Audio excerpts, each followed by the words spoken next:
Gunfire erupted across the Arizona desert as a ruthless outlaw gang stormed onto the ranch of a quiet rancher's wife, seemingly an easy target. But these hardened criminals made a chilling mistake. The woman they kidnapped was no ordinary frontier wife. Beneath her gentle demeanor lay the most feared gunslinger the West had ever known, a legend whispered about in terrified saloon conversations. Bound and taken to their hideout, she secretly prepared her vengeance, patiently plotting every move. Her plan would unleash chaos, exposing corruption at the highest levels, bringing down an entire empire built on treachery and blood. Folks, you won't want to miss how this courageous woman single-handedly dismantles an outlaw empire. Be sure to subscribe right now, support our channel, and stick around for an explosive tale of justice and legendary courage you'll never forget. Arizona's Copper Mesa region had never been for the faint of heart. From the rolling sagebrush flats, shimmering beneath the relentless sun, to the rugged mountains that thrust up like sentinels guarding secrets older than any living soul, the land itself seemed carved from grit. Some folks came for the promise of wide-open spaces, enough to raise cattle, build ranches, and make a future. Others arrived with greed fueling their hearts, searching for gold veins, silver lodes, or any other treasure hidden beneath the parched earth. But in the summer of 1885, something darker held Copper Mesa in its grasp. The Copper Mesa Gang. Led by the cunning and merciless Elias Iron Eye Mercer, this gang had risen to power through a violent combination of intimidation, bloodshed, and strategic alliances with men no less ruthless than themselves. In less than 2 years, they went from unknown drifters robbing stagecoaches to an outfit that controlled nearly everything between the Mexican border and the wide blue Colorado River. Lawmen tried time and again to dislodge them. Federal marshals, local sheriffs, even bounty hunters with near-legendary reputations. Yet Iron Eye Mercer and his band of renegades slipped every noose, neutralized every posse, and evaded every trap. It was whispered in saloons from Tucson to Santa Fe that the Copper Mesa Gang had friends in high places, perhaps a few lieutenants in the army, or some politically connected land barons who found it profitable to keep the outlaws in business. But the truth was simpler. The gang was extremely good at shutting down trouble before it took root. They had watchers in every town, eyes on every approach, and enough funds from their robberies and forced protection fees to buy loyalty where brute force failed. So unstoppable did the gang seem that even the U.S. Marshal's office in Phoenix approached them with caution. A few officials quietly advised local ranchers to pack up and leave rather than try to stand tall. No price was worth life or limb, and the Copper Mesa Gang wanted absolute control of the water sources that dotted the desert. Their biggest target that summer happened to be a seemingly modest property known as the Brockton Ranch. At first glance, the place didn't look so different from others in the region. A small but sturdy ranch house made of adobe bricks, a hand-dug well, a reasonably sized corral, and a handful of barns used to shelter the livestock. If any trouble arose, the ranch's owners, Helen Brockton and her husband Daniel, didn't appear to have the manpower to fight back. And if the gang wanted that ranch as well or prime grazing land, there was little question the Brocktons would be forced to hand it over. Yet appearances can be as deceptive as a desert mirage. For hidden beneath the day-to-day facade of quiet ranch life lay an unspoken truth about Helen Brockton, a truth the Copper Mesa Gang would only discover once they took their ruthlessness too far. By the time they realized their error, the currents of fate were already carrying them toward a reckoning bigger than even Iron Eye Mercer could orchestrate. Helen Brockton woke each morning before daybreak. The moment the sky began its slow shift from star-freckled indigo to the hazy light of dawn, she was on her feet, hair braided back in a neat plait, boots laced tight. She would check the livestock first, her bay mare, 2 mules, a small herd of hardy cattle bred to withstand the scorching summers, and the goats that provided milk and cheese. Satisfied all were well, she returned to the ranch house to tend to her next task, stoking the kitchen fire, making coffee, and preparing the day's schedule for herself and Daniel. The routine was purposeful. It wasn't just about managing daily chores. It was about maintaining an existence that gave no hint of the life she'd once led. It was about quiet discipline and watchful vigilance. Even in these tranquil dawn hours, Helen's gray eyes missed nothing. Every rustling of dry grass, every silhouette on the ridgeline surrounding the ranch, every unexplained movement on the old trails, she saw it all and filed it away. Daniel Brockton, a gentle-natured man with a quiet humor, had married Helen 8 years ago in a small ceremony near Yuma, where he had once briefly worked as a carpenter. He was neither a gunslinger nor a brawler, but he possessed the iron-spined integrity that frontier living demanded. With a short-cropped beard and weathered hands, he looked every bit the diligent rancher who had carved out a life by sheer determination. Together, they had turned this remote piece of desert into a modest but self-sustaining ranch, forging a bond of mutual respect and affection that outsiders might mistake for cautious formality. On any given day, visitors saw a calm and capable ranch couple. But there were times, rare glimpses, when Daniel's gaze would linger on Helen's hands as she handled their old rifle, or on the graceful, almost too quick way she could pivot and aim in one fluid motion. It was as if some ancient reflex still lived within her, something that no amount of domestic life could fully erase. Indeed, whenever he heard swirling rumors from the local saloon about the dangers prowling these parts, Daniel would glance at Helen, and the unspoken understanding passed between them. They had prepared for trouble. They always had been. Still, few in prosperity-minded circles, especially those working for the Copper Mesa gang, had any notion that the woman who measured feed for goats in the early morning might once have been known by another name. A name that rang out in hushed recollections of the Redwood Pass incident a decade prior, when a lone gunslinger had dropped a dozen men in less than a minute and walked away without a scratch. There were variations of the legend. Some said the gunslinger was a ghost, some said it was a man too quick to be real, and others swore it was a woman. All stories, though, agreed on one point, that the Redwood Pass shootout was a near-supernatural display of skill. The dust had long settled, and that figure disappeared from the West's lawless corners. If anyone realized that figure was now living quietly under the name Helen Brockton, no one had dared breathe a word. As the days grew longer and the Arizona heat cranked itself up, talk of the Copper Mesa gang's ambitions reached every settlement's ear. They had begun annexing water sources, offering deals to ranchers and homesteaders that left them no choice but to sell. Those who refused found burnt barns, poisoned wells, or missing family members. With each acquisition, Elias Mercer's men extended their domain, ensuring that travelers and merchants alike became reliant on the gang's say-so and could be charged exorbitant fees for safe passage or water rights. No one dared cross them, or if they did, they never lived to recount the experience. Helen and Daniel watched the developments through snippets of news gleaned from traveling merchants and townsfolk. A local named Harrison Moore, who ran a modest supply route, mentioned the gang had set their sights on controlling every major well along the stretch leading to the Mexican border. The Brockton Ranch was perched near a natural spring that never ran dry, even in the harshest summer months. Should Mercer decide to claim it, the future for the Brocktons would become precarious indeed. And so Helen took on a new layer of vigilance. After finishing chores, she would wander the property's edges, examining footprints in the dust, scanning for traces of campfire ash, or signs that watchers had hidden in the rocks. She had a quiet method of reading the desert, following the trails coyotes made, distinguishing fresh hoof prints from those a day old, and noting any bullet casings left by careless riders. Sometimes her calm, concentrated eyes would catch a glimpse of movement. A distant figure, perhaps with a glint of something metallic near their shoulder, likely a rifle carried too casually. Then she would vanish behind a boulder in a single fluid motion, gone from sight.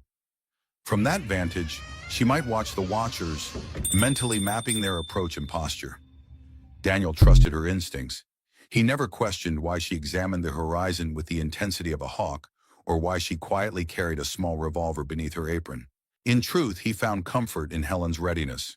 He knew her well enough to sense an undercurrent of a skill that no typical rancher's wife possessed. He also understood that if trouble came to their doorstep, the best place for him might be behind her, not in front. They rarely discussed her past. She told him bits and pieces, how she grew up wandering the frontier with her father, a traveling judge who taught her to read and handle a firearm. She admitted she'd seen terrible violence and had once taken steps to stop men who deserved no mercy. But she never disclosed every detail of the Redwood Pass shootout or how her marksmanship was once the talk of every dusty bunkhouse across 3 states. Knowing the essence of her skill was enough for Daniel. If the day arrived when she needed to show it, no one would have to ask for a demonstration. When the Copper Mesa gang first arrived at the Brockton Ranch, Helen had anticipated them for days. Standing on the wooden porch on a scorching mid-June afternoon, she watched 5 riders appear on the southwestern horizon. The glint of sunlight off metal, the dust plumes trailing behind them, classic signs of a group approach. These riders maintained a half-circle formation, leaving no flank unguarded. Even at a distance, Helen sensed this was an organized crew. She walked inside to retrieve a tall canteen of water and positioned herself back on the porch, seemingly casual, but with every muscle coiled and alert.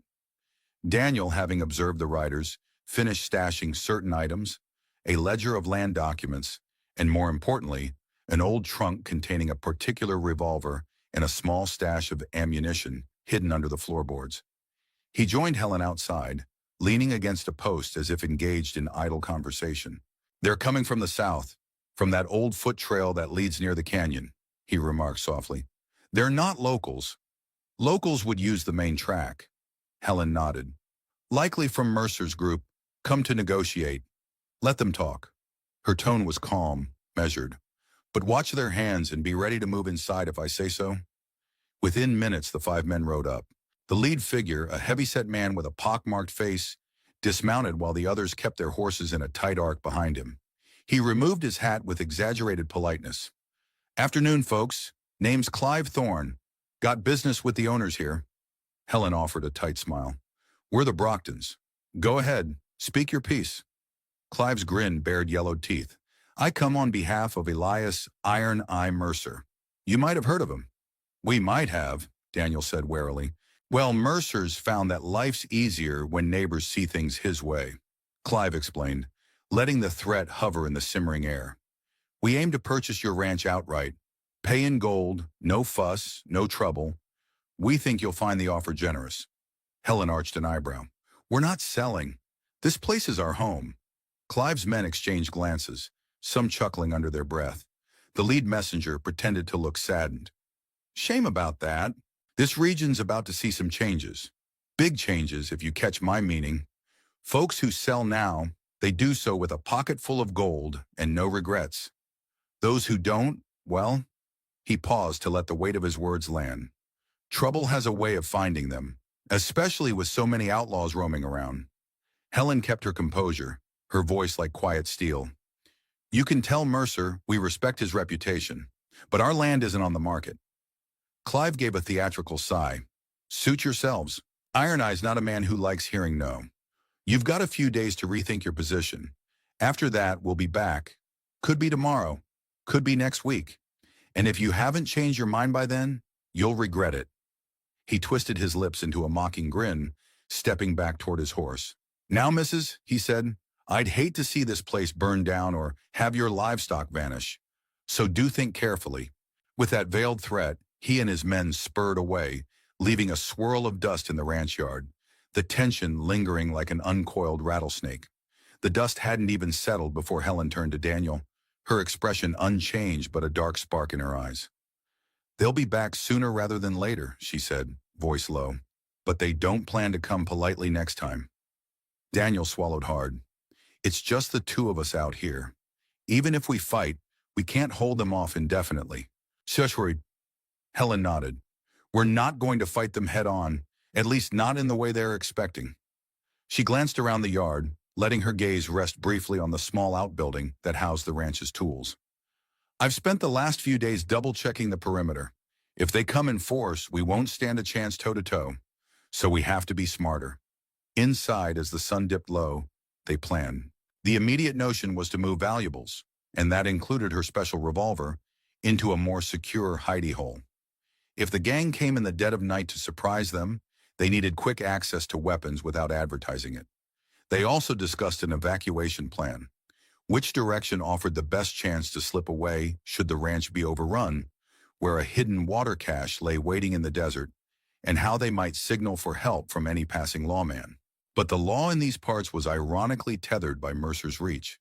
If the Copper Mesa gang was half as connected as rumors said, relying on outside rescue might be a fool's errand. Helen's face grew thoughtful. She stood in the middle of their small living area, the flicker of lantern light casting dancing shadows across the walls. There's also something bigger going on, she mused. They're sweeping up every water source. That's not just for petty extortion. It suggests a grand plan, maybe using these routes to smuggle something or build an empire of control. Each time I spot one of their men, they carry themselves with a certain discipline, like ex-soldiers. This is beyond random outlaws. Daniel wasn't sure how to answer, but he sensed her unspoken meaning. In the 8 years they'd been together, he'd come to learn that her instincts were rarely off the mark. If she perceived a larger plot, it was likely there. She was already strategizing how to confirm it, quietly and without alerting the gang. And her stance, the angle of her shoulders, the calm in her eyes told him she was ready to step back into a role she had forsaken long ago. Before turning in for the night, she did something she rarely did in front of him. Opened the old trunk that had accompanied her from her prior life. Daniel had cracked it once to store spare linens, and she'd almost panicked, telling him never to dig through it. But now she lifted the lid. Nestled among old documents and a battered leather duster was a revolver in an oiled canvas wrap. Its barrel was pristine, the grip customized, and the name Silverhawk etched into the side. Helen took the weapon into her hand, her expression unreadable. After a moment, she set it aside. "If they come tonight," she said softly, "we'll be ready. If not, I'll head into town tomorrow and see what else I can learn." Sleep did not come easy. The desert wind sighed across the barren land, rustling brush and whispering in the gaps between the adobe bricks. Now and then, Helen swore she heard the shuffle of boots outside, the click of metal against rock. But when she checked discreetly from the window, she found only open darkness. Each time her hands longed for the reassuring grip of that revolver. Yet even in these tense hours, she breathed slowly, reminding herself that fear made the mind jump at shadows. Calmness was her ally. She had to conserve her energy for the real confrontation. Dawn arrived with slanted rays of rose and gold. Dust motes swirled in the early light as Helen prepared the wagon. The plan was straightforward. She would ride into the nearest town, Copper Bend, about a 2-hour trip, to gather feed and medical supplies. More importantly, she would have an opportunity to listen to local chatter, gauge the gang's movements, and possibly pick up a telegraph if her old contacts had sent any messages. Daniel stayed behind to guard the ranch, using the time to fortify the doors and set up a few hidden lines of defense. The ride to Copper Bend was uneventful, but filled with a tension that sat like a knot in Helen's gut. She recalled simpler days, when traveling to town was a welcome chance to trade gossip with neighbors, sample sweets at the local bakery, or restock on coffee. Now, every yard traveled felt laden with caution. In her lap lay an old, battered ledger containing ranch finances and purchase lists, an innocuous reason to visit the bank and general store. But hidden beneath it was a loaded revolver wrapped in cloth. Copper Bend was busier than usual, the dust of numerous hoof prints swirling on Main Street. Helen guided the wagon around a cluster of wagons belonging to traveling merchants. She glanced at the saloon, noticing 3 men wearing the copper insignia pinned to their vests. That insignia was the new mark of Mercer's top enforcers. She recognized 2 from rumored descriptions. Hank Riley, known for settling disputes in the saloon's back alley, and Polson Grimes, a horse thief turned gangster. They glared at passers-by like predators sizing up potential prey. Helen parked the wagon outside the general store. Inside, she found old Mr. Hendricks behind the counter, his usual warm expression replaced by an anxious line across his brow.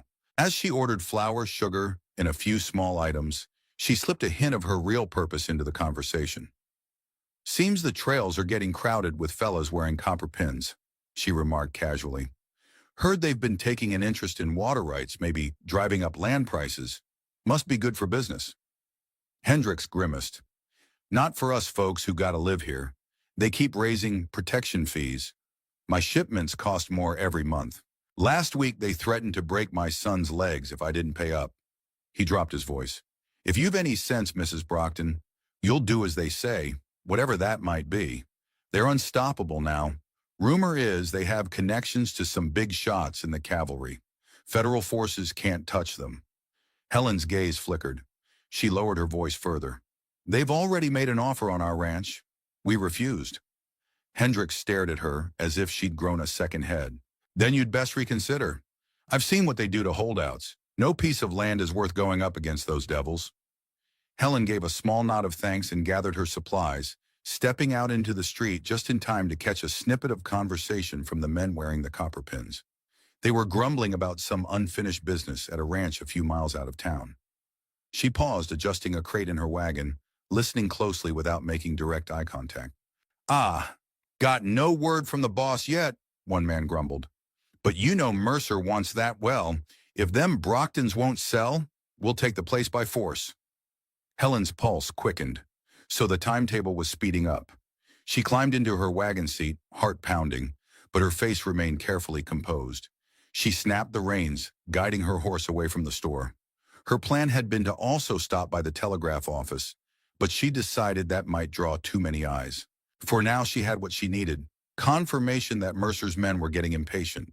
She took a meandering route out of town, looking for vantage points to see if she was being followed. Twice she spotted riders in the distance, but they didn't approach. Each time she varied her path, cutting through a dry creek bed, passing near a patch of mesquite trees. In her old life, trailing and counter-trailing had been second nature. Her body remembered. She took mental notes.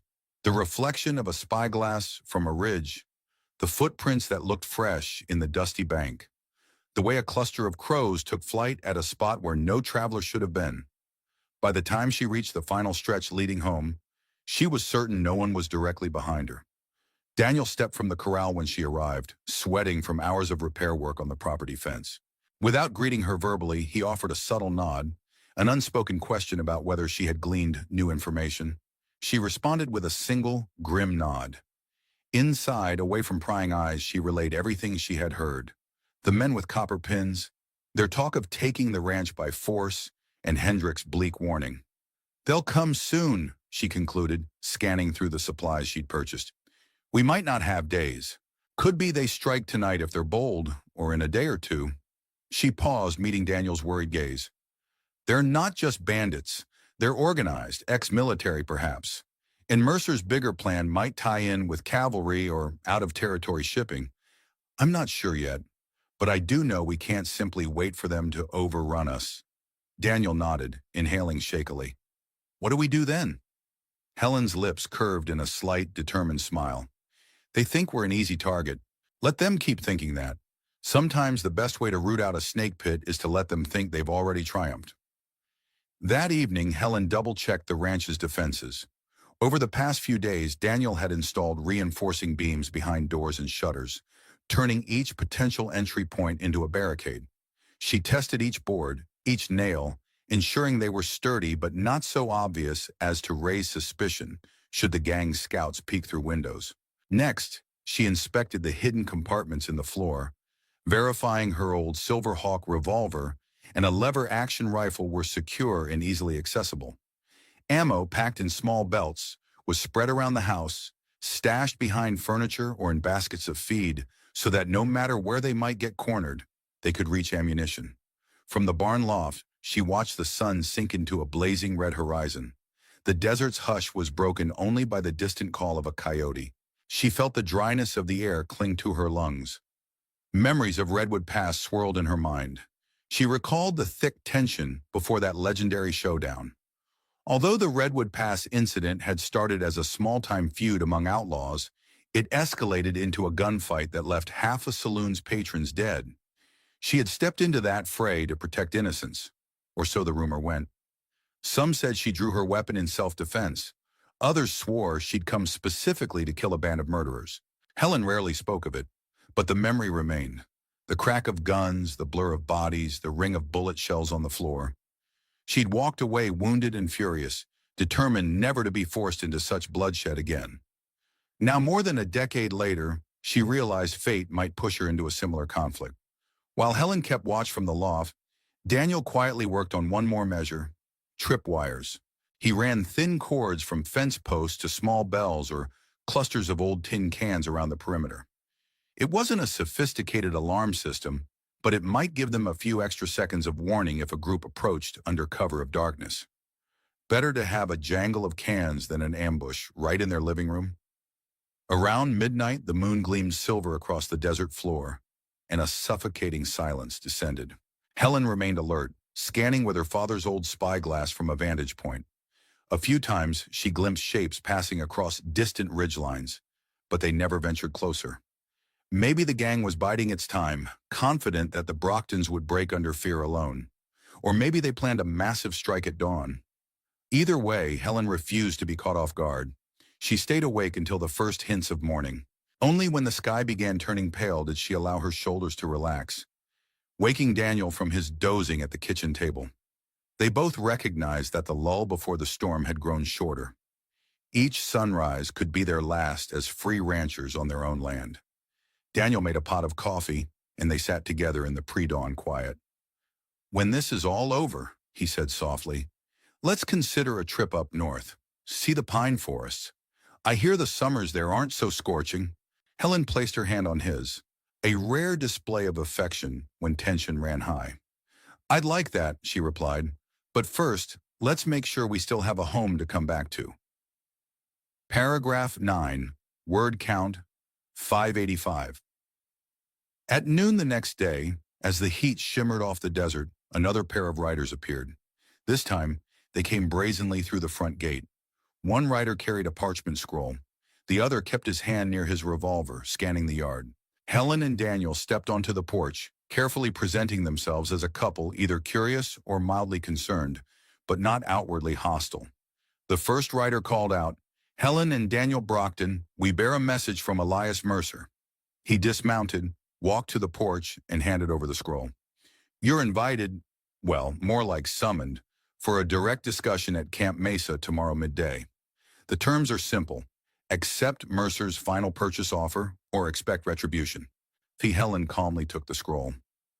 "And if we don't come?" she asked, her voice level.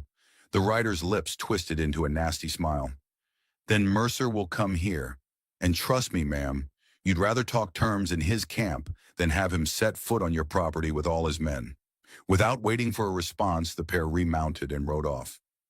Helen stared at the scroll, feeling a knot of tension coil in her stomach. After she unrolled it, her suspicions were confirmed. It was an official demand, signed by Mercer himself, offering a sum of money that was laughably below the land's value. The note ended with a final line. "You have tried our patience long enough." Daniel exhaled.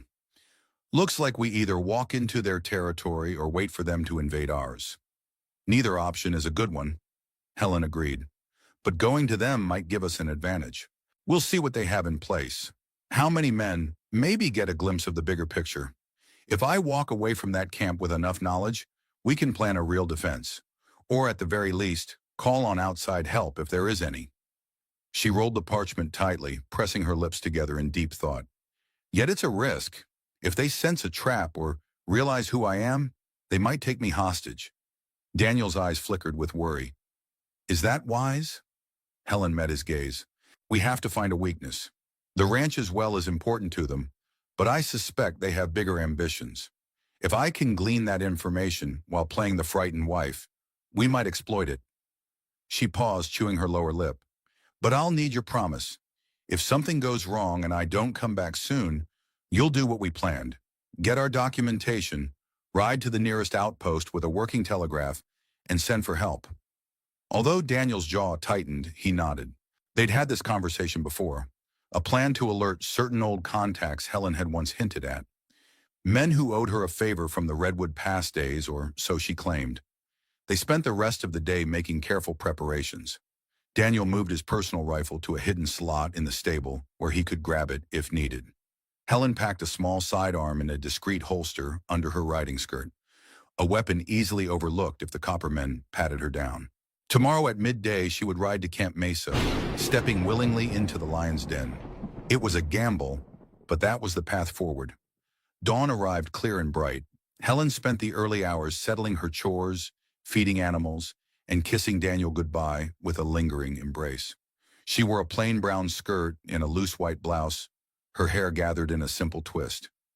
No one would guess the speed and precision that lay coiled beneath that demure exterior. She double-checked the revolver strapped high on her thigh, hidden by the drape of her skirt. A small derringer also rested in a custom pocket, courtesy of a tailor in Santa Fe, who specialized in discreet attire for ladies with secrets to keep. Camp Mesa lay about an hour's ride southeast. The route meandered through scrubland, past rocky outcroppings, and across a narrow wash that was typically dry this time of year. She expected watchers from the Copper Mesa gang, and sure enough, halfway through the trip, a lone rider perched on a ridge signaled her to continue. She gave no sign of noticing him, adopting the demeanor of a dutiful wife terrified for her homestead. In truth, her senses were honed. She could almost feel that rider's eyes on her back as she proceeded down the slope and into a wide flatland dotted with tents and a few hastily built wooden shacks. At the center of the site rose a large canvas pavilion emblazoned with a crudely painted copper-colored emblem, a stylized eagle with extended wings, the calling card of Mercer's expanding domain. Beyond the tents, she spotted evidence of a small arsenal, crates stamped with U.S. cavalry on the sides. That revelation made her breath catch. So the rumors were true. Someone within the Army or a supply depot was funneling top-grade equipment to Mercer. This was bigger than water rights or a mere land grab. She dismounted near a hitching post, where two armed men promptly approached. "No weapons inside," one said, voice bristling with authority. "Hand over your sidearms." Helen feigned nervousness, rummaging in her satchel to present a small, barely loaded revolver, one she purposely brought as a decoy. The guard nodded, but to her relief, he didn't pat her down or check her legs. The second man jerked his head. "Boss is waiting." They guided her to the main pavilion, pulling aside a flap of heavy canvas. Inside, a table stood in the center, bearing scattered maps and documents. Around it loomed four men, rough, muscular types who were clearly used to violence. At the table's head was Elias Iron Eye Mercer himself, taller than she'd imagined, with a hawkish face, a scar carving across his brow, and a single glint in his right eye that seemed almost metallic in the lamplight. He regarded Helen with open curiosity, perhaps expecting a meeker presence. "Well, well," Mercer drawled, rising to his feet. "Mrs. Brockton, I take it. I'm pleased you decided to visit our humble operation. I assume your presence means you're ready to negotiate." Helen breathed in slowly, letting a tremor pass through her shoulders to sell the role. "You didn't leave me much choice, Mr. Mercer," she answered, voice quavering, just enough to appear intimidated. I came to see if we can come to terms, or at least gain more time before any violence." She cast her gaze around. "My husband and we don't want trouble." Mercer offered a predatory smile, gesturing for her to sit at a makeshift chair. "Of course you don't. I'm sure we can find an arrangement." And with that, the lion's den closed around her, unknowing that the unassuming visitor was a hawk in dove's clothing. Helen Brockton sat amid the den of wolves, her spine upright and her gaze lowered, carefully playing the role of a frightened rancher's wife. Inside the torchlit pavilion, the air felt heavy with sweat, gun oil, and the subtle tang of tension that comes when violent men gather to finalize deals. Elias Mercer took his seat again, his well-crafted boots propped on a chest that, judging by the markings, had once belonged to an army unit. Behind him stood Clive Thorne, the heavyset man who had threatened the Brocktons, and another figure Helen recognized from whispered rumors around Copperbend, Gerald Bates, known for quick violence and rumored to have scouted for the cavalry before deserting.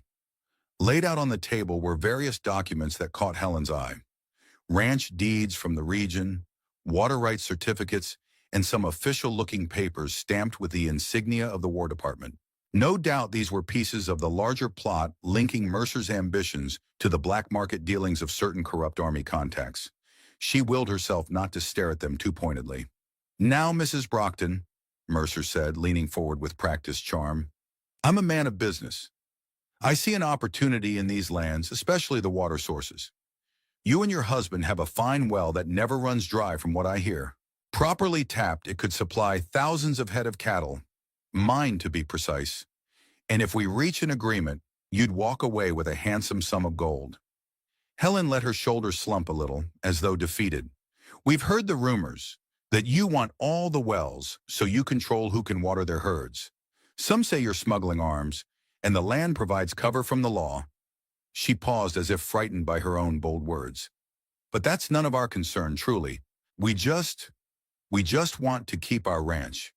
It's been in my husband's family for generations. Mercer's face tightened, betraying a flicker of annoyance.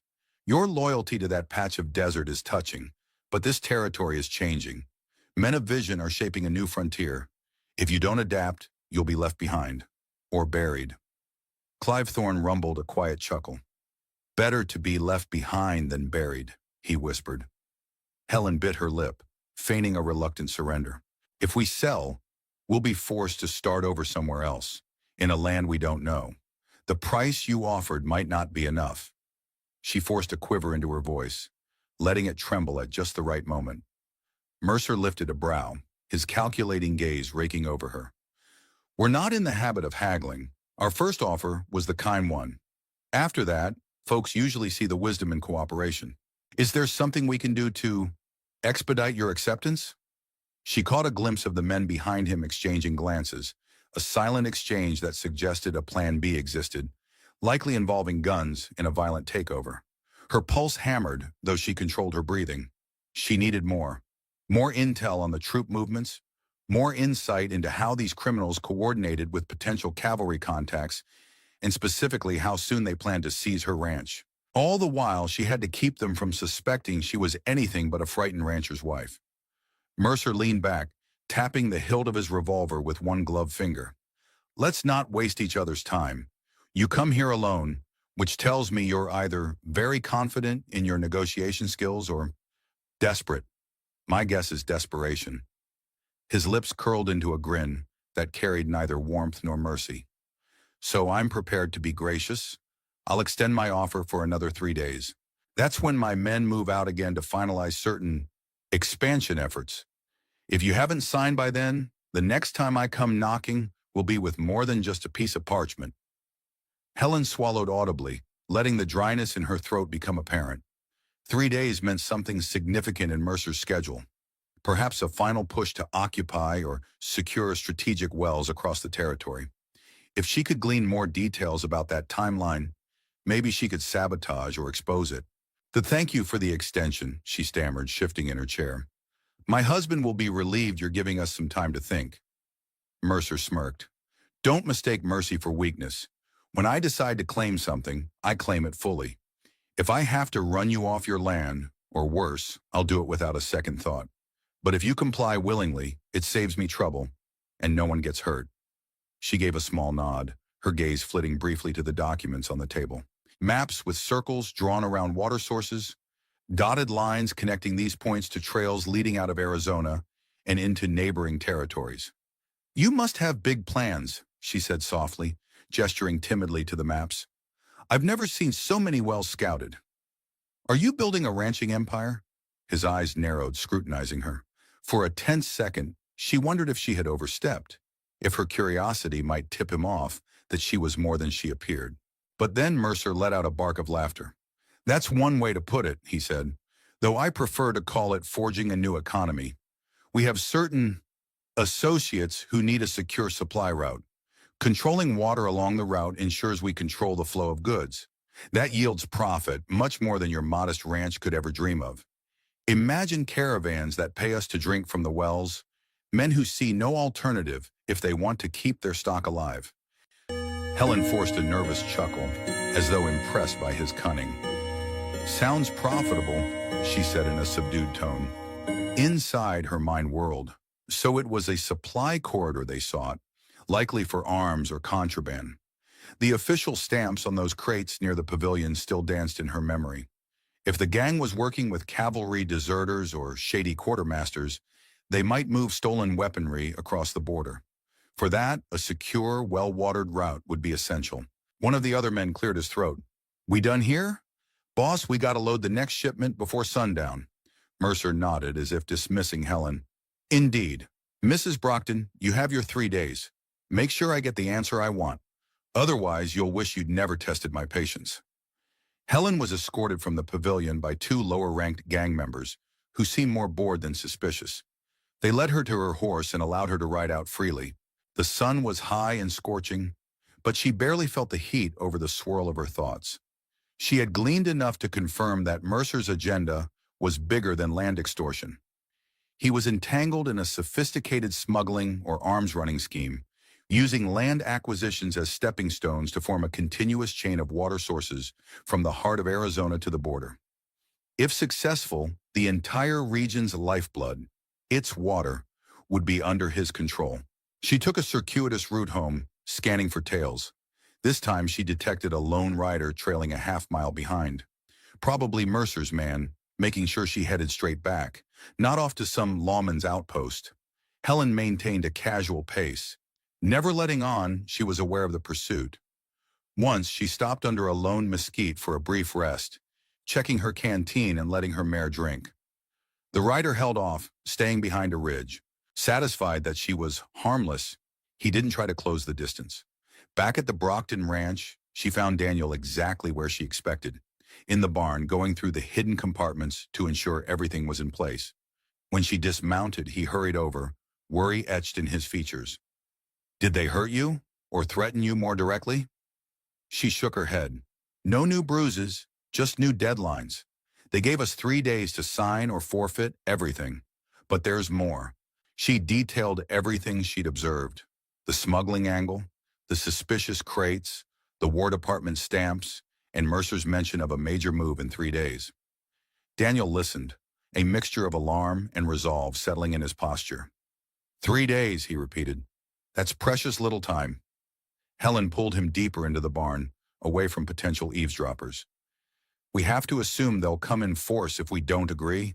If I'm right, they need final control of our well as part of their route. They can't afford to leave us outside their network. We're a missing puzzle piece. That means they'll come at us with everything." Daniel's brow furrowed. "So we either run now or stand our ground, but we can't hold them off if they bring dozens of men." Helen nodded gravely. "Running won't solve the bigger problem, though. Even if we hide, Mercer's network will keep expanding. And if they truly have cavalry ties, it could become unstoppable. There's only one thing I can think of: expose them at a federal level. But for that, we need proof, and we need lawmen not in Mercer's pocket." She paused, recalling a name, an old friend who once served in the Territorial Rangers. "There's a contact I have, or had, Garrett Shaw. He used to investigate corrupt Army officers. If we can get word to him or to someone he trusts, maybe they'll mobilize a real response. But that means sending a telegraph to a place outside Mercer's control, maybe up in Canyon Bluff or even further." Daniel blew out a breath. "You mean I should ride out?" Helen placed a hand on his arm. "Tonight, under darkness. They're expecting me to be the main player, so they'll keep eyes on me. If you leave quietly, they might not notice until it's too late." He squared his shoulders, determination lighting his eyes. "I'll do it. We'll need to prepare carefully. If the gang discovers I'm gone, they might escalate sooner." Helen nodded, "Which is why we'll be very careful indeed." Night fell upon the ranch with an eerie stillness, broken only by the faint rattle of Daniel's preparations for a covert departure. He saddled a sturdy, sure-footed mare, packing a small bedroll, limited provisions, and a carefully wrapped bundle of documents Helen had curated. Notes on Mercer's men, sketches of the crates stamped with War Department insignias, and a concise summary of the threats made. The plan was for Daniel to slip out after midnight, aiming northwest to the old stage route, then cut across the desert to the next telegraph station. Helen walked with him to the edge of the corral, her breath steaming in the cool night air. "Once you've sent the message to Garrett Shaw or whomever he's working with, move on to the next station. Try to confirm it went through. If you can, deliver copies of these documents to local officials. Some might be in Mercer's pocket, but there's a chance you'll reach someone honest who can't ignore the War Department angle." Daniel nodded, swallowing against the dryness in his throat. "And what about you? If Mercer suspects, he might come here while I'm gone." Helen's mouth set in a determined line. "I'll handle it. I have a small plan to buy time, but it's risky. If the cavalry or the Rangers come through in a few days with our evidence, we might corner Mercer before he corners me. If not," she shrugged in a forced gesture of nonchalance, though Daniel could see the worry in her eyes. "I'll do what I have to do." They embraced. No more words were exchanged. Daniel led the horse out, using the darkness as cover, and soon Helen could only hear the faint clop of hooves fading into the distance. She walked back to the house, heart pounding, with a mixture of fear and resolve. The old trunk containing her guns was already open. She took out the Silverhawk revolver, rolling the cylinder between her fingers. The weapon had saved her life more times than she cared to remember, but it had also led her into that disastrous Redwood Pass shootout. Holding it now was like revisiting a past she'd tried to bury. The night stretched on interminably. She patrolled the ranch perimeter, stepping lightly to avoid rattling the tripwires, occasionally scanning the ridges with her spyglass. She saw no movement. Perhaps Mercer's men believed she was cowed by their threat, or perhaps they were lying in wait. By the time the first hint of dawn touched the sky, her nerves felt ragged, but no assault had come. Still alone, she prepared the day's chores. Feeding the animals was strangely comforting. It reminded her that life could persist despite the looming violence. As she gave a scoop of grain to her mare, a memory surfaced of the Redwood Pass fiasco, how she'd spent a quiet morning feeding a borrowed horse the day before bullets started flying. The recollection made her heart lurch, but she steadied herself. This time, she was no naive wanderer. She had a plan, and maybe, just maybe, it would be enough to save the ranch and countless others from Mercer's stranglehold. Morning rolled in with a brazen heat that foreshadowed another scorching day. Helen had to fight her instinct to constantly glance at the horizon, worried a dust cloud of riders would signal an approaching gang. After all, Mercer's ultimatum loomed, 3 days to sign or else. This was day one, and she had no illusions that his men would wait patiently. They might appear at any moment with a reminder of what refusal meant. To steady her thoughts, she decided on a seemingly normal routine. First, she headed into the barn to shovel out stalls and brush down the livestock, exuding an air of ranch life continuity. If spies watched from afar, they'd see no sign of panic, but her mind was racing. Each movement to the barn was also a chance to check a hidden stash of ammunition.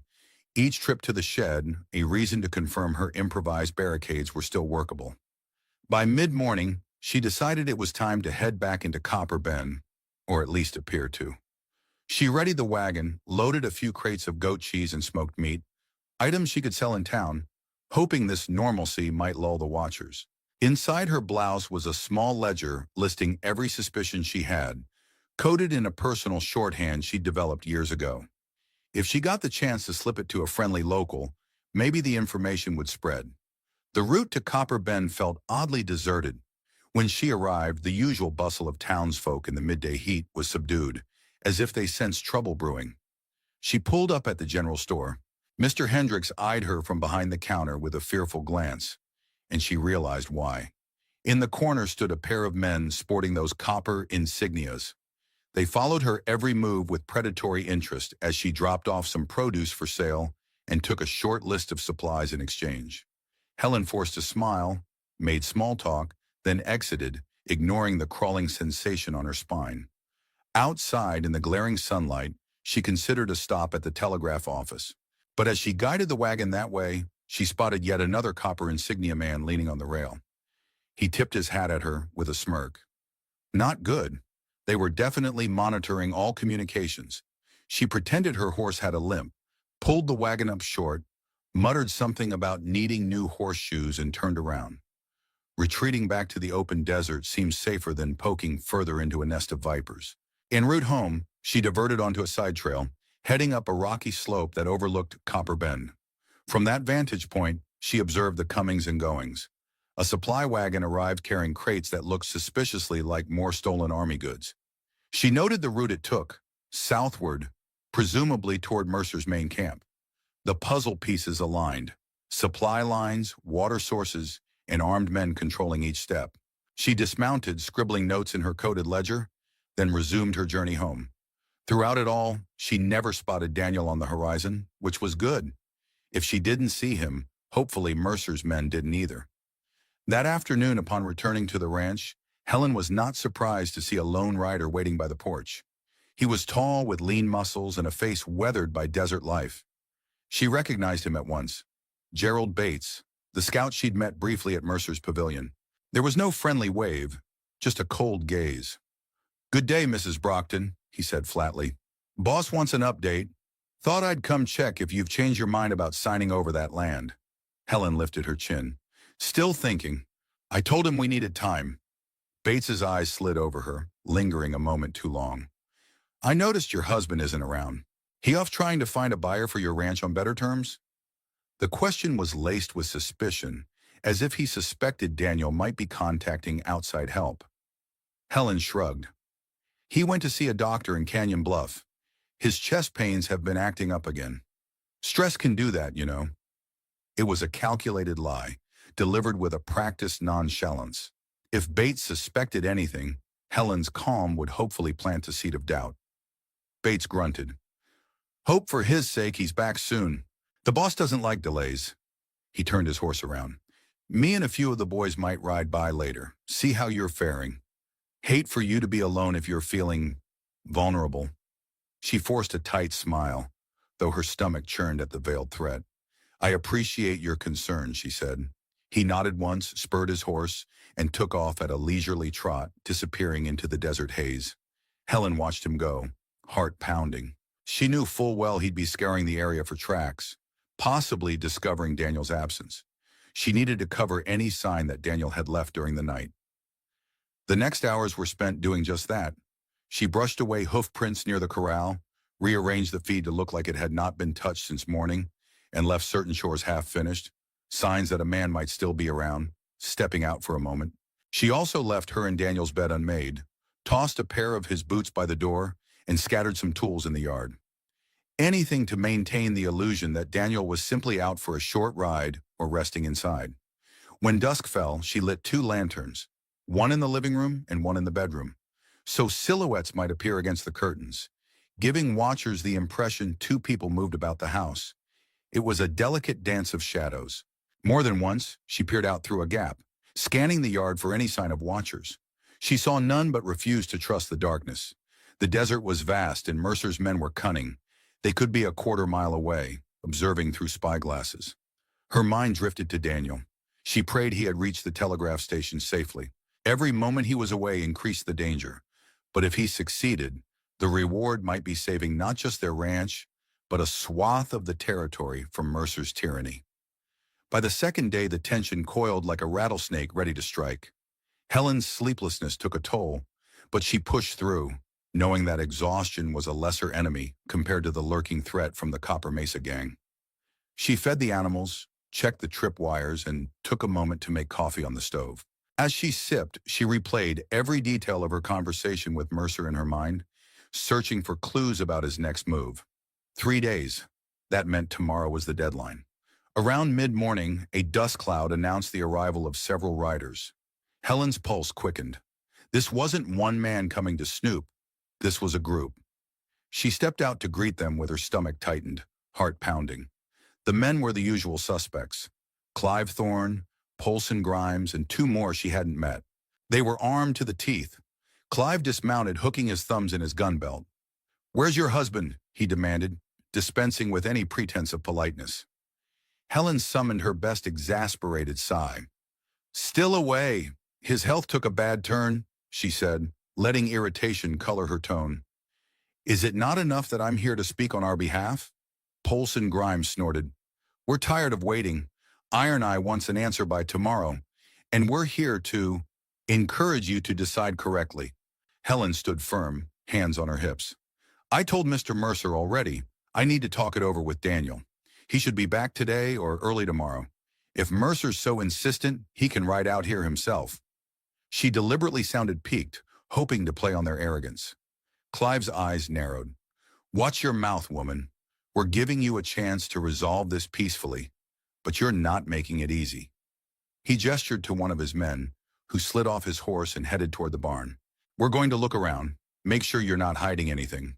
If your husband's inside, we'll have a chat with him too." Helen swallowed, controlling her tension. "He's not here, and you've no right to." "Right?" Clive sneered. "We hold the only rights that matter in this territory now." Helen watched helplessly as 2 men rummaged through the barn, knocking over crates, spooking the animals. Another tried the house door, which she had deliberately locked. He slammed a boot against it, cursing when the reinforced beam kept it shut. Meanwhile, Clive circled her, measuring her with a predator's gaze. She held her ground, letting her fingers twitch slightly, as though she were frightened but too stubborn to flee.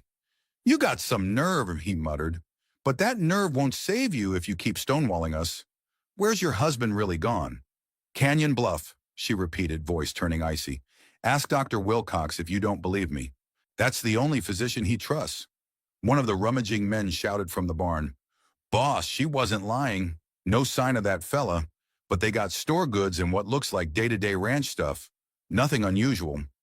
Clive glared back at Helen. "Tomorrow's your last chance. Iron Eye Mercer himself will come if you don't sign by noon. And if he finds this place empty or uncooperative, you'll regret it. You got that?" Helen nodded stiffly, choking down her fury. Each time Clive or the others tried to intimidate her, she answered in clipped tones, never losing the mask of a nervous but proud wife left to handle bullies. If they sensed the warrior behind her eyes, they didn't show it. Eventually, after leaving a trail of disarray in the barn and a couple of smashed dishes on the porch, they rode off, presumably satisfied they'd done enough to scare her. The moment they were gone, Helen raced to survey the damage. Fortunately, they hadn't discovered the hidden compartments or the more carefully concealed weapons, nor had they broken through the house's reinforced door. She breathed a small sigh of relief, but that feeling quickly curdled into dread. Tomorrow was the final day. If Daniel hadn't returned, and if no cavalry or rangers arrived to help, she'd be alone against Mercer's full might. She carefully reset the tripwires, replaced the barricade behind the door, and cleaned up the wreckage left behind. With each chore, her mind whirled with contingency plans. By dusk, Helen was so tense her hands shook as she tried to make a simple supper of beans and cornbread. She forced herself to eat, knowing she'd need energy. The desert night pressed in, still and foreboding. She half expected Mercer's men to appear out of the darkness, guns blazing. But the hours rolled on without new arrivals. Unable to sleep, she climbed to the barn loft again, taking up a vantage point from where she could watch the approach roads. The night sky stretched endlessly, dotted with stars so bright they seemed close enough to pluck. That serene beauty stood in stark contrast to the turmoil spinning in her heart. She remembered Redwood Pass again, how on the eve of that infamous shootout, she'd stared at the stars thinking about the line between right and wrong, how sometimes you had to stand your ground. She had done what needed doing then, and she'd do it again. But the cost, she knew, could be catastrophic. Close to midnight, movement on the horizon jerked her to full alert. She raised her spyglass, scanning a cluster of shapes that looked like riders. Fear swirled in her gut, but she soon realized they were too far east to be heading to her ranch. Possibly a patrol shifting positions or a supply caravan rerouting. Either way, it reminded her that Mercer's operations were in full swing, and tomorrow's ultimatum was only a piece of the puzzle. The real question was whether Daniel had succeeded in sending for help. If he had, it might arrive too late. But maybe, just maybe, in time for her to hold off Mercer's men. She stayed in the loft until pink light streaked the eastern sky. Day 3 was dawning, the day Mercer demanded a final answer. Helen clenched her fists around the spyglass. "Come on, Daniel," she murmured. "Hurry." The final day started quietly, yet the silence carried a sense of coiled menace. Helen felt as though the entire desert was waiting for something to snap. She spent the morning fortifying the interior of the house, pushing furniture against windows to create narrow firing slits. Should it come to that? The dryness in her mouth betrayed her nerves, but her hands moved with methodical purpose. A holdover from training she'd never really explained to anyone, not even Daniel. By 10 o'clock, she stood on the porch, scanning the horizon. Still no sign of Daniel. The hammered stake in her gut twisted with every minute. Did Mercer catch him? Had the telegraph reached the right hands? Was cavalry even able to move quickly enough to matter? She forced those thoughts aside, reminding herself there was work to do. She checked the trip wires one last time, made sure the livestock were sheltered in a rear paddock, far from where any gunfight would likely erupt. Then she re-entered the house to load her weapons. The lever-action rifle that hung near the door, a shotgun stashed under the kitchen table, and the Silverhawk revolver, her personal instrument of swift devastation if it came to it. At 11:30, a cloud of dust in the distance signaled multiple riders coming her way. She stepped onto the porch again, heart pounding, and counted at least 12 distinct outlines. At their head was the unmistakable silhouette of a man on a large black horse. Iron Eye Mercer had arrived. Helen forced herself to remain outwardly calm as they drew nearer. Despite the swirling dust, she could see Mercer's expression clearly. A cold, confident gaze locked on to her and the ranch behind her. He halted his horse a mere 20 paces away. Around him, a formation of armed men spread out, some dismounting to fan across the yard, cutting off any route of escape. Mercer's voice carried clearly. "Morning, Mrs. Brockton. I've come for your final answer. I trust you've had enough time to weigh your options." Helen let her eyes sweep over the assembled men, noticing the rifles, bandoliers of ammo, and the brazen copper insignias pinned to their vests. "I have," she replied, standing just off the porch, arms folded. "My husband's not returned yet, but—" "That's unfortunate," Mercer cut in, dismounting smoothly. "But my patience is at its end. You can sign the deed right now, and I'll pay you half the gold I offered. Or you can refuse, and my men will take this place. I'll leave it to you how many bullet holes go into the walls, or the occupant, before we're through." He stepped forward, his posture menacing, the scar on his brow twitching with each syllable. Helen took a measured breath. She glanced at the men fanning out behind him, some already stepping onto the porch. "I see negotiations are down to intimidation," she said quietly, refusing to tremble. "But like I told your man, this ranch is more than just property to us. We won't sell to bullies." Mercer's lips curled back in a feral grin.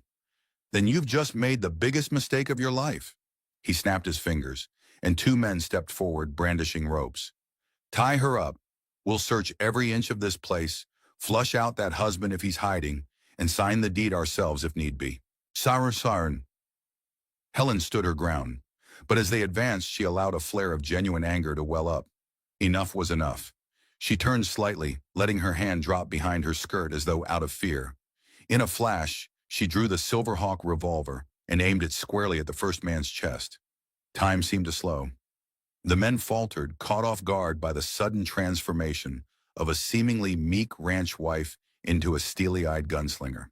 Before they could react, she fired a single shot into the air. The crack boomed through the yard, echoing off the barn walls. Horses shied, and the men froze. "The next one," Helen said, her voice cutting through the dust and tension, "won't be a warning." Mercer's face twisted with surprise, then fury. "You think you can outgun all of us?" He barked a harsh laugh. "There's 12 men here, 13 including me, and you're just one woman." Helen felt her blood pumping in her ears. The memory of Redwood Pass flared in her mind. A single woman taking on a room full of gunmen. She'd done it before. She might do it again. But here, the stakes were higher, the fight more personal. "Put down your weapons," she said, though she knew they wouldn't. "Or step away from my property." Iron Eye Mercer regarded her with a mix of grudging respect and calculating rage. "Who the hell are you?" he demanded. She didn't answer directly. Instead, she cocked the revolver. "You won't live long enough to regret it if you push me." A pair of Mercer's men, either bolder or more foolish than the rest, tried to circle behind her. Helen pivoted, firing 2 shots into the ground near their feet. Dust and pebbles jumped, making them leap back. She was letting them see her speed, the dead accuracy, so they understood she wasn't bluffing. Another heartbeat of silence rippled through the yard. Then Mercer's eyes narrowed. "Take her!" he snarled. Gunfire erupted as half the men rushed forward, half raised their rifles. Helen dove for cover, rolling behind a water trough, the Silverhawk cylinders spinning under her practiced thumb. Bullets whizzed overhead, splinters flying from the trough sides. She clenched her teeth, waiting for the crucial half-second break in their volley. When it came, she popped up, squeezed off 2 shots, and dropped 2 men with precise hits. Arms not lethal, but enough to cripple them momentarily. She wanted them down but not necessarily dead. At least not yet. The old instincts roared back to life. This was Redwood Pass all over again, but now with more on the line. Her home, her future, Daniel's life. As the men reeled and shouted, Mercer himself dove behind the well's stone rim, cursing. "Don't just stand there, you idiots!" he hollered at his men. "Rush her!" A haze of gun smoke hung in the scorching midday air as Helen remained crouched behind the water trough. She could hear Mercer barking commands to flank her, to pin her down. The once peaceful ranch yard now roiled with the chaos of men scrambling for cover, bullets sparking off stones and wood. Her mind, honed by experiences she rarely spoke of, moved with lightning clarity. She mapped each threat's position, counted shots to gauge how many bullets they had left, and listened for the distinct sound of reloading. She had no illusions about her chances in a fair fight. 13 men, any of whom could kill her with a single lucky shot, versus her alone. But she never fought fair. That was something she learned in Redwood Pass. You turn every advantage, every scrap of cunning, into an edge. She breathed in, forced her heart to steady, and shifted positions. Two of Mercer's gunmen closed in on her right, approaching the fence line. She heard the crunch of their boots in the dust, their attempts at stealth overshadowed by frantic adrenaline. Helen's hands moved from the revolver to the lever-action rifle stashed behind the trough. She had placed it there earlier precisely for this contingency. Just as a shadow fell across the trough, she rose and fired a single rapid shot. The muzzle flash flared, and the first man dropped his weapon and collapsed, clutching his shoulder. The second man hesitated, eyes wide, giving Helen enough time to slam the lever and fire again. A bullet whizzed from the barrel, striking his leg. He howled in pain, dropping like a felled steer. "Damn it!" roared Mercer, popping up from his cover to take a shot at Helen. She flung herself flat, but not before a bullet tore through her sleeve, grazing her upper arm. Pain seared across her flesh, but she hissed through clenched teeth. It was a minor wound, not enough to stop her. A rush of footsteps approached from her left flank. She pivoted, scanning for a shot, but the men had taken better cover. Splinters rained as they peppered her trough with repeated shots. She rolled aside, scuttling behind the barn's corner, heart thudding. Each breath tasted of dust and gunpowder. She realized her rifle was nearly empty. In the midst of chaos, she caught a glimpse of motion by the ridge. A single rider. Her pulse soared, hoping against hope it was Daniel. The rider paused, then vanished behind a cluster of rocks. No reinforcements rushed in, so whoever it was, they hadn't decided to join the fray yet. Shouts of her name, "Mrs. Brockton, you can't hide forever," echoed in the yard. Then a chilling command from Mercer. "Set the place on fire. Smoke her out if you have to. We're taking that well, and we're taking her alive, or dead." Helen's mind flashed through a dozen possibilities. Fire was dangerous. Once started, it might consume not just the barn or house, but also trap her. She needed to preempt that. Swallowing hard, she darted to a nearby stack of fence posts. She reloaded the rifle with shaky but practiced hands, ignoring the throbbing in her grazed arm. She had to keep them off balance, keep moving. Redwood Pass had taught her the worst thing to do was stay pinned down in one spot. A flicker of orange reflected in Helen's peripheral vision. One of Mercer's men had lit a torch and was jogging toward the barn. Helen breathed a silent curse. The barn was old, its beams as dry as tinder under the unrelenting desert sun. If it caught fire, the flames would spread quickly, endangering her supplies, her animals, and likely her. She leaned around the fence post, picking her shot carefully. The torchbearer was weaving, but she squeezed the trigger, and the bullet struck him in the side. He crumpled, the torch sputtering out in the dust. Another wave of gunshots forced her back into cover. The men had begun fanning out again. She counted at least 5 or 6 still fully armed and uninjured, plus Mercer himself. The rest were wounded, moaning in the yard, or pinned down behind structures. Her breath came ragged. The scorching day was unkind to both sides, but she refused to let the heat blur her focus. "Helen Brockton!" Mercer's voice boomed once more, full of rage. "You got skill, I'll give you that. But this ends now. Come out, sign the deed, and I'll let you live. Satori." She glanced at her grazed arm, blood staining her sleeve. "Not a chance," she muttered. She'd seen what Mercer's mercy entailed, likely a forced signature, then a bullet in the back. She wasn't about to gamble her life on the word of a man who threatened neighbors for fun. Movement near the well drew her eye. Mercer was crouched behind it, reloading his pistol. He was a prime target, but the angle offered minimal exposure. She lined up her sights, exhaled, and fired. Her bullet ricocheted off the stone, forcing Mercer to duck. "Damn you!" he shouted. Suddenly, from the corner of her vision, she saw Clive Thorne creeping behind the water trough she had vacated earlier. He aimed a revolver in her direction, and she had no time to shift her rifle. She braced for a shot, but a thunderous report cut the air, and Clive's body jerked backward. A new bullet had ripped through him from behind. Shock rippled through the yard. Helen's heart gave a jolt of relief and confusion. Who had fired that shot? On the ridge, she spotted a silhouette, a rider with a rifle raised. As the figure guided the horse forward, Helen's eyes widened. It was Daniel, riding hard, a bandolier slung across his chest. Behind him, a second wave of riders followed, brandishing rifles and wearing the distinct insignia of federal marshals or cavalry. She couldn't tell from the distance, but the tide had turned. A triumphant shout tore from her throat as Daniel and the others charged in. Gunfire erupted anew, but this time from behind Mercer's line. Caught in a pincer, Mercer's men scrambled for cover, confusion swirling among them. Helen seized the moment, rising from her position to fire into the chaos. Shots rang out, men shouted in panic, and the yard filled with pounding hooves. Helen watched in amazement as Daniel led a small but determined cavalry of sorts. Likely men from the telegraph station or a group of traveling lawmen he'd corralled once he presented the evidence. She recognized at least 2 men wearing badges under their dusters, presumably federal marshals. Their arrival created an instant flanking maneuver, forcing Mercer's outfit to split their attention in 2 directions. Mercer roared, "Fall back! Regroup!" But the yard offered scant cover. The pinned men tried to run, only to be met by the fresh defenders' bullets or Helen's relentless aim. She felt no remorse for these invaders. They had come to steal her home, maybe kill her. They had terrorized good people in the region. Let them reap what they had sown. At the barn's corner, she caught sight of Polson Grimes lurching forward with a pistol. He aimed at Daniel's horse. Helen snapped a shot that caught him in the arm, and he spun, dropping the weapon.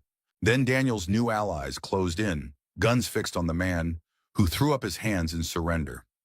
Mercer, seeing the tide shift, mounted his black horse with lightning speed. He tried to rally a few men, but they were either downed or pinned. A savage desperation twisted his features. Without a second glance, he spurred his horse, galloping toward the main gate. Helen locked eyes with Daniel across the yard, and he shouted, "We can't let him get away. He'll regroup with more men." She nodded, adrenaline surging anew.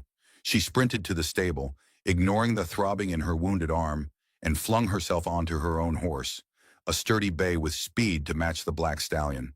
She gave chase, dust swirling behind her. The chase thundered across the desert plain. Mercer, led by about 50 yards, crouched low in the saddle, urging his horse with frantic intensity. Helen leaned forward, every bounce and jolt a reminder of her injury, yet she pressed on. She needed to end this. If Mercer escaped, he would return with reinforcements or slink away to continue his smuggling operation elsewhere. Gradually, the gap closed. She leveled her revolver, heart pounding. If she shot the horse, it might cause a messy spill, injuring them both. If she tried to shoot Mercer from behind, she might miss in the gallop's chaos. She steadied her breath, waiting for a smoother stretch of ground. The hoofbeats pounded in her ears, sweat trickling down her brow. Mercer twisted in the saddle, glimpsing her closing in. He raised his own pistol, but the awkward angle and the horse's speed threw off his aim.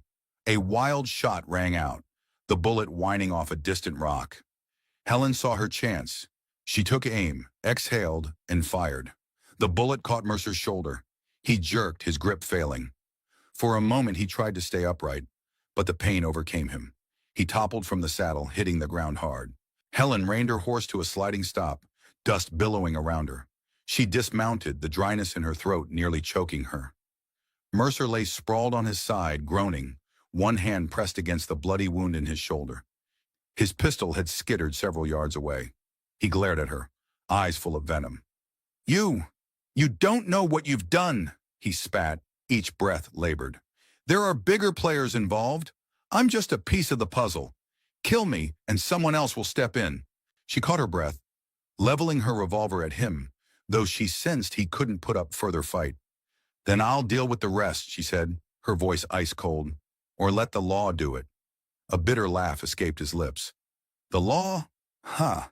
The law's on payrolls you can't imagine. Why do you think we got those War Department crates so easily? You think I'm the only one with dirty connections?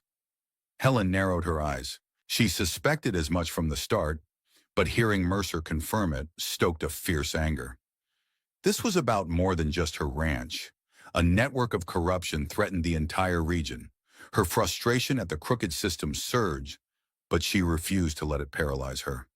We'll see how far those connections go once your men are in custody, and that stash of stolen army goods is seized, she said firmly.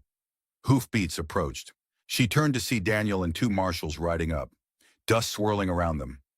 One of the marshals, a tall man with stern features, slid off his horse and approached Mercer, shackles in hand.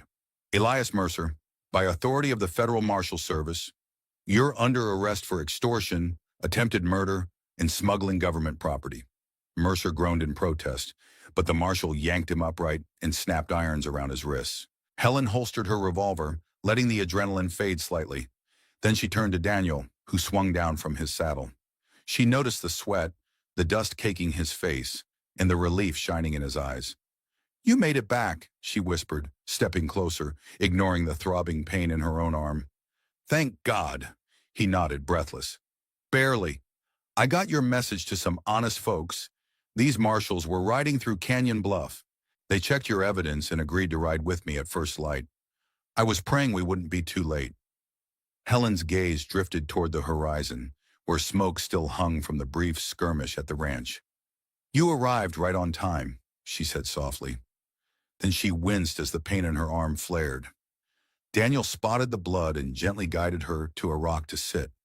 A marshal came to check her wound, offering a rudimentary bandage. We'll get you looked at by a proper doctor, he said kindly. But first we have to secure the gang's arms and see what else is hidden at that camp. Helen nodded, letting the reality settle in. The immediate danger was over, but a larger battle, exposing the corruption behind Mercer's deals, had only just begun. Back at the ranch, a surreal calm replaced the earlier mayhem. Most of Mercer's men lay wounded or in shackles. A few had been carted off by the marshals for medical treatment under guard. Others, those who had died in the shootout, were lined up for identification and a proper burial. The yard was littered with spent shells, splintered wood, and the evidence of a violent clash. But the buildings at least still stood. Helen walked with Daniel among the marshals, pointing out the hidden compartments where she suspected Mercer's men would have tried to stash loot or evidence. Though the barn had been riddled with bullet holes, it hadn't burned. The animals were frightened but safe. The tension in her shoulders eased fractionally as she realized how close she'd come to losing it all. Marshal Tolan, a steady man in his 40s, surveyed the property with a practiced eye. I've seen operations like Mercer's before, he said gravely, shaking his head. They usually have connections in the War Department or cavalry supply lines. He wouldn't be able to do this on his own. Helen nodded. We found crates marked with the official Army stamp at his main camp, plus some stolen supplies were delivered to Copper Bend. Mercer hinted at a bigger conspiracy. Tolan exchanged a look with his junior partner. We'll have to coordinate with other marshals across the territory. The stolen Army goods are a federal matter, and if cavalry officers are in on it, we need to root them out. This won't end with Mercer's capture. Daniel placed a hand on Helen's shoulder. I'm just glad we've ended it here at least. This ranch, it's our life. If you hadn't done what you did, he trailed off, eyes reflecting his gratitude. Helen gave a tired smile, her wounded arm bandaged but throbbing. We both did our parts. If you hadn't gotten the marshals, I'd have been overrun in minutes. She lifted her gaze to Marshal Tolan. We're willing to testify and share all the notes I've kept. I'll do whatever it takes to help unravel this entire web. Tolan nodded appreciatively. I admire your resolve, Mrs. Brockton. Not many would stand up to a gang like that alone. He didn't push for details on her uncanny gun skill or her rumored Redwood Pass past. Perhaps in the chaos of the day, he gleaned enough to sense there was more to her story than she let on. But for now, he seemed content to let her keep her secrets. By late afternoon, a small medical wagon arrived from Canyon Bluff, bringing a doctor who tended to Helen's grays and the gang's wounded. Meanwhile, the marshals collected statements from townsfolk who arrived, wide-eyed, to see Mercer in custody. Whispers spread quickly that the Brocktons had somehow outlasted the Copper Mesa gang's assault, aided at the last minute by federal help. Some were awestruck, some openly grateful that Mercer's tyranny might be ending. Over the following days, a sense of relief gradually settled upon Copper Bend and neighboring towns. With Mercer locked up and most of his top lieutenants either dead or in chains, the Copper Mesa gang collapsed like a house of cards. Those who remained scattered into the desert, hunted by local posses or turning themselves in, hoping for leniency. The stolen army crates were confiscated, and the marshals launched an investigation that would eventually expose a network of corrupt officials in charge of quartermaster inventories. For Helen, life didn't simply revert to normal. The ranch stood, battered but intact, and the well that Mercer had craved so badly remained under her ownership. Yet the illusions around her quiet life had been shattered. Townsfolk began whispering about her incredible stand. Some claimed she was a seasoned ex-ranger. Others said she was an avenging spirit come to torment outlaws.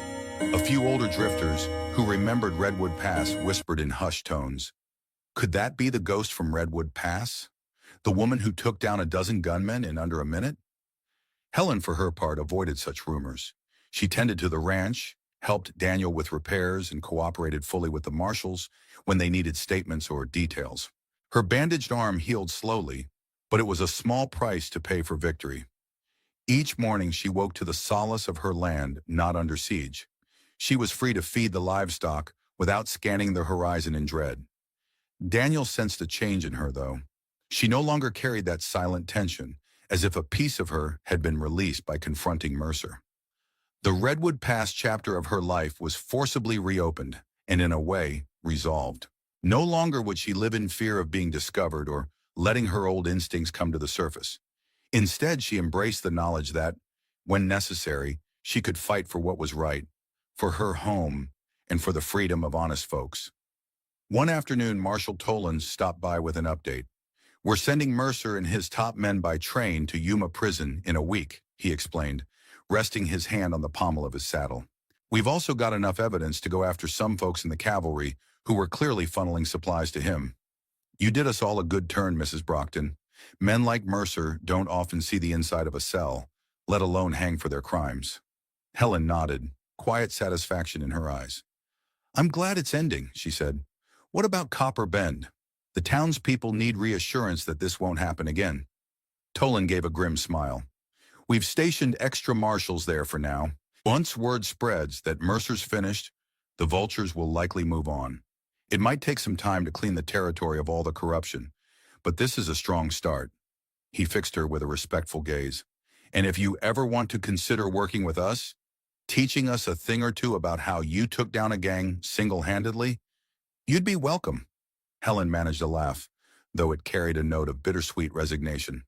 "Thank you, Marshal, but I've had enough gun smoke for one lifetime, Redwood Pass included. I'm ready to spend my days raising livestock and living peacefully." News of the Copper Mesa gang's downfall traveled far beyond Copper Bend.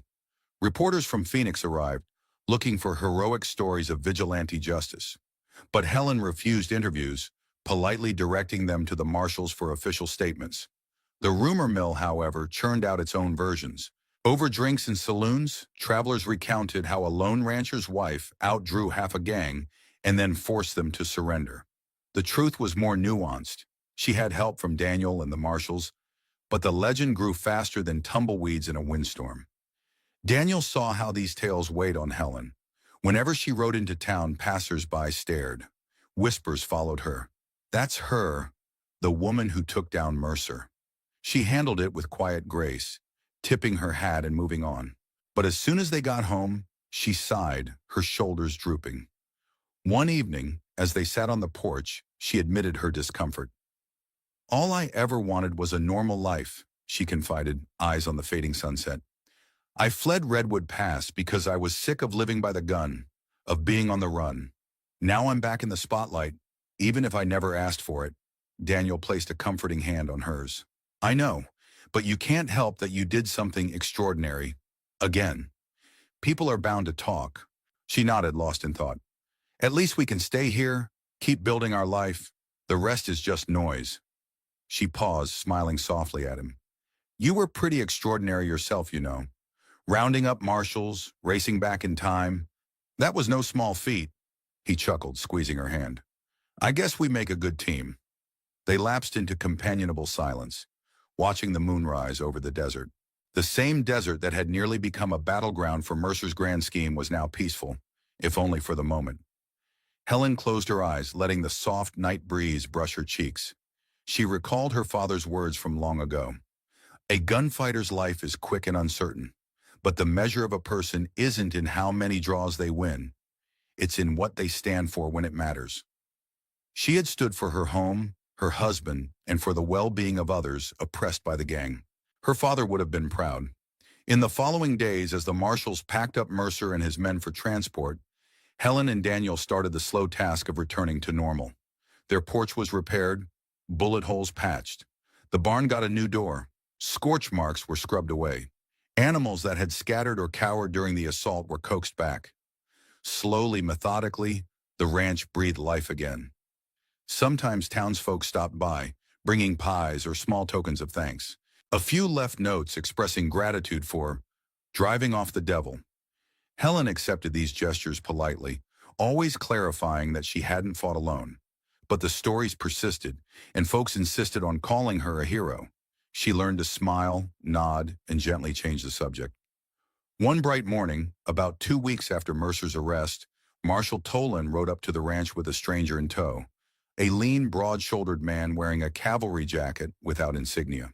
Helen and Daniel greeted them on the porch, curiosity piqued by the man's silent, watchful demeanor. Tolan tipped his hat. "Mrs. Brockton, Mr. Brockton, I'd like you to meet Captain Raymond Hollister of the U.S. Cavalry, well, formerly of it. He's part of an internal investigation team looking into the supply line corruption you helped uncover." Helen's eyes flickered. "Pleased to meet you, Captain," she said guardedly. Hollister dismounted, extending a hand in greeting, his expression sober. "I'm sorry for what you've endured. We've confirmed that certain officers within our ranks facilitated shipments of stolen arms to outlaws like Mercer. Thanks to your evidence, we've begun sweeping out the bad apples. We'll need your testimony, though, to make it stick in a military tribunal." Helen exhaled slowly, exchanging a glance with Daniel. They had anticipated something like this. "I'll testify," she said, voice steady. "Daniel will too, if needed. We've got no interest in seeing more infiltration happen under the Army's nose." Hollister dipped his head in gratitude. "We also discovered something else. Redwood Pass.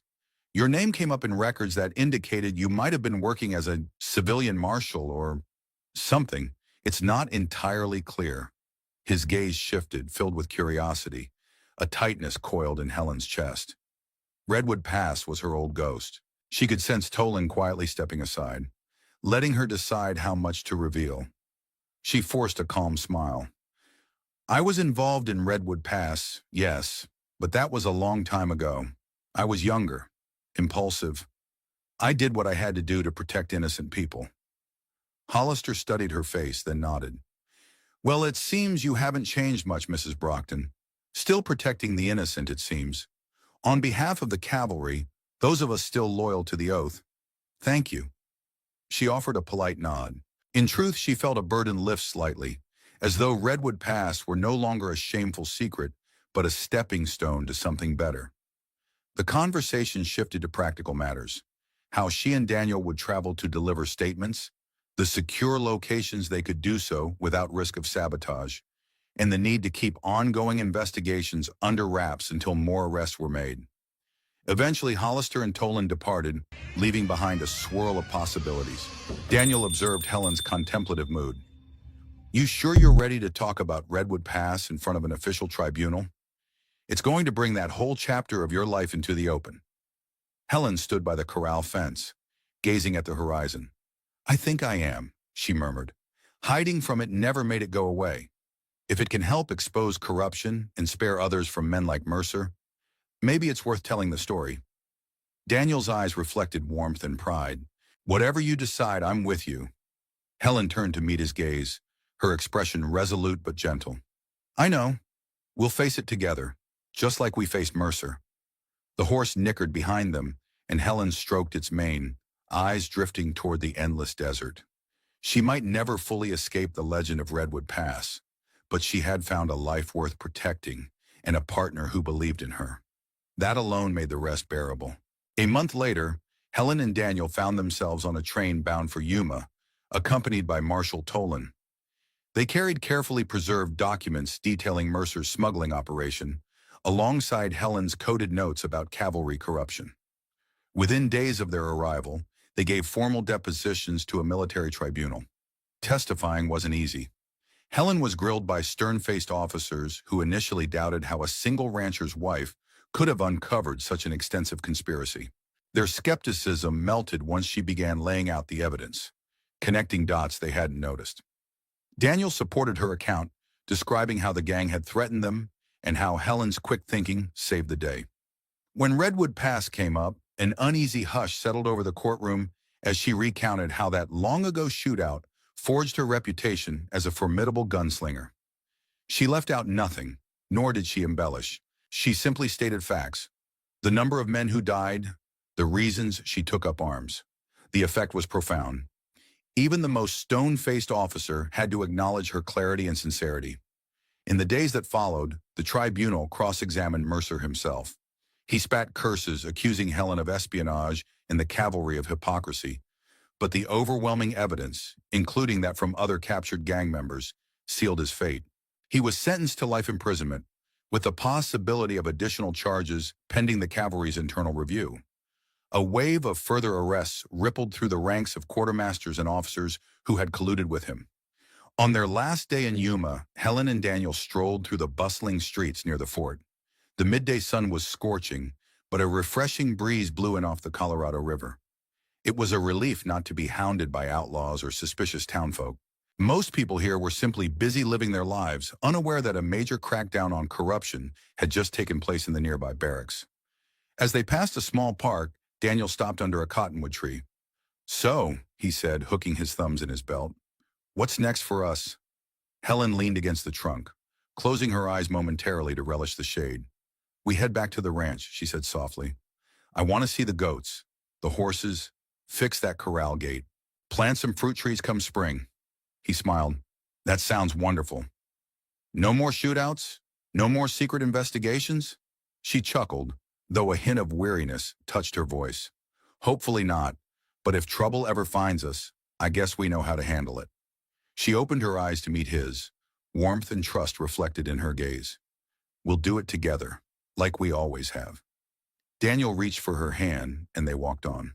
An old soldier, perched on a nearby bench, doffed his cap in greeting. Helen nodded back. She wondered if he recognized her from the hearings, but if he did, he didn't say a word. Perhaps that was best. She no longer needed fame or infamy. She'd learned the real measure of life wasn't how many folk whispered your name in saloons, but how at peace you could be within your own heart. Helen and Daniel returned to the Brockton Ranch by stagecoach and horseback, traveling over winding trails that once felt oppressive under the threat of the Copper Mesa gang. Now the desert seemed friendlier, as though the air itself was lighter without the constant weight of lawlessness. When they finally glimpsed their home, a mixture of relief and belonging flooded Helen's chest.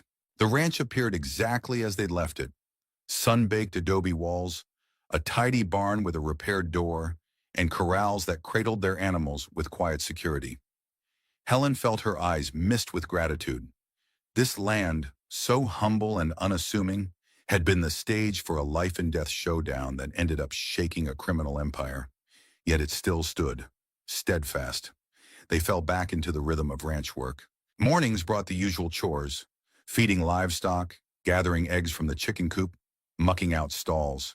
The day's heat demanded a steady flow of water from the well, which never failed. Each bucketful reminded Helen how precious water could be in this frontier, precious enough that men would kill to control it. But the land was more than a resource to her. It was home. From time to time, visitors stopped by to check on them. Neighbors who wanted to extend thanks. Local merchants curious about rumors they'd heard. Marshal Tolan even rode through once more, ensuring the area remained clear of any resurgent gang activity. With each passing day, the tension of their recent ordeal receded, replaced by the gentle hum of normalcy. One evening, as the sun dipped behind the mountains and cast long, golden shadows across the yard, Helen stood by the porch and watched Daniel fix a broken fence post. A soft breeze carried the scent of mesquite. The sky above was a riot of oranges and purples.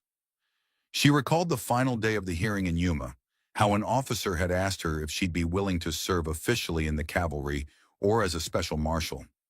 She had politely declined. She had found her place, right here. Daniel straightened, dusting off his hands. He met her gaze and smiled.